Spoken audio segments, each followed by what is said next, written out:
Guys আমার কাছে অনেক কষ্ট লাগতেছে, আমি বলে বোঝাতে পারবো না, জানেন না এই ঝড় বৃষ্টিতে পাখিগুলা যে কতক্ষণ কেমন করলো, আসলে আমার কাছে কষ্ট দেয়। আর আমার মেয়ে তো ওখানে বসে বসে হ্যাঁ অনেক গাইস, কষ্ট পাচ্ছে। হ্যাঁ গাইস, আজকে আমাদের ঝড় এসছে আর পাখির ঘর ওই যে দেখছেন, ওই যে ঘর, ছোট্ট একটা ঘর বানাইছে। আমি পাখিরা কোথায় যায় আল্লাহ জানে।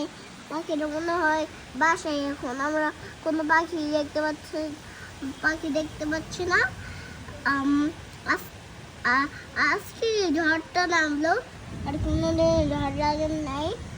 আমি তো খুশি, তো লাগছে আমার ঝড় আসলে অনেক খুশি হই আমি। খুশি তো ঠিক আছে, লাগে। খুশি হও, কিন্তু পাখিগুলো তো খুশি হয় না মা, পাখিগুলো অনেক কষ্ট পাচ্ছে। ওদের বাসাগুলো যদি ভেঙে যায় তাহলে ওরা কোথায় থাকবে বলো? হ্যাঁ, ঠিকই বলছো, কিন্তু পাখিগুলোকে নিয়ে আসো একদিন আমাদের বাসায়।